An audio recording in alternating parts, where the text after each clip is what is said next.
नमस्कार दोस्तों, मैं अमित कुमार आप सभी का स्वागत करता हूं द नॉलेज 24/7 के एक एपिसोड में। दोस्तों, आज का विषय है कर्ज के जाल से छुटकारा कैसे पाएं। अगर मान लीजिए आपने किसी कारणवश या गलतीवश, आजकल होता है ये है कि लोग खाना कम कर्जा ज़्यादा भरते हैं। तो अगर आप भी कर्ज में फंस गए हैं, कर्ज के जाल में फंस गए तो टेंशन मत लीजिए। मैं बहुत ही अच्छा तरीका बताने जा रहा हूँ जिससे आप कर्ज के जाल से बाहर निकल जाएंगे। दोस्तों, होता क्या है कि आप 3-4 बैंकों से लोन ले लेते हैं और लोन लेने के बाद लेते समय तो आप सोचते हैं चलो कोई बात नहीं, कैसे ना कैसे भर दिया जाएगा, जो इनकम है उससे आप आराम से भर देंगे। लेकिन किसी कारणवश अगर आपका टर्नओवर कम हो गया, आपका इनकम कम हो गया, एग्जांपल के तौर पर आपने 1 लाख का ईएमआई ले लिया है, तो 1 लाख के ईएमआई के साथ आपका घर का खर्चा, आप गाड़ी के पेट्रोल का खर्चा, सारे खर्चा, ऑफिस मेंटेन करने का खर्चा, मान लीजिए सब मिला के अगर 2 लाख का है और किसी कारणवश उस महीने या उस साल में आपका टर्नओवर कम हो गया, आपका प्रॉफिट कम हो गया, तो आप ईएमआई भरेंगे कि अपना घर चलाएंगे। तो इस तरह से लोग कर्जे के जाल में फंस जाते हैं, ईएमआई नहीं भर पाते हैं और काफ़ी ज़्यादा डिस्टर्ब हो जाते हैं।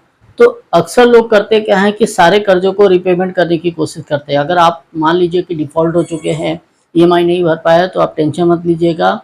आप सब ईएमआई एक साथ मत भरिएगा, आप भर भी नहीं पाएंगे।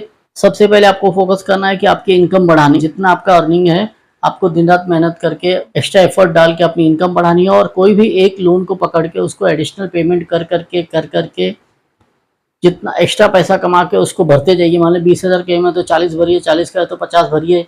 जितना आप एडिशनल पैसा कमाते हो उसको भरते जाइए। इस तरह से वो लोन फटाफट ख़त्म हो जाएगा। फिर एक को ख़त्म होने के बाद आप दूसरे को पकड़िए और दूसरे का कॉलर पकड़ के उसको जितना आप एक्स्ट्रा पैसा कमाते हो उसको पकड़ के फेंक फेंक के मारिए। और फिर इस तरह से आप एक एक करके कर्जों को भरने की कोशिश कीजिए। आप आराम से कर्जा भर पाएंगे। अगर आप एक साथ कर्जा भरने की कोशिश करेंगे, सबको ईएमआई देने की कोशिश करेंगे, तो आप किसी का कर्जा नहीं भर पाएंगे। तो कोशिश कीजिए कि एक एक को आप ख़त्म कीजिए, एक साथ पेमेंट करने की कोशिश ना करें। अगर आप कर्ज के जाल में फंसे हैं, आप ईएमआई नहीं भर पा रहे हैं, तो डरने की घबराने की बात नहीं है। आप एक एक बैंक का कर्जा 1 बाय 1 करके चुकाइए। पहले एक को चुकाइए, उसका ख़त्म कीजिए, उसका एनओसी लीजिए, फिर दूसरे को चुकाइए, उसका ख़त्म कीजिए, उसका एनओसी लीजिए।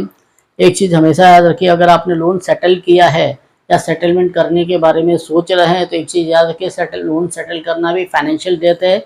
इस बात का ध्यान रखिए। अगर आपने लोन सेटल कर लिया है या करने के बारे में सोच रहे हैं, तो भविष्य में आप लोन लेने के लिए एप्लीकेशन मत दीजिएगा, लोन आपका होगा नहीं। आप एग्जाम्पल के जरिए समझिए कि एक साथ 10 लोगों से आप नहीं लड़ सकते, लेकिन एक बंदे को आप निपटारा कर सकते हैं, उसको पटकनी दे सकते हैं। तो ये जो लोन है, कर्जा है, वो आपका दुश्मन है। आप एक एक को चुकाएंगे, आराम से चुक जाएगा।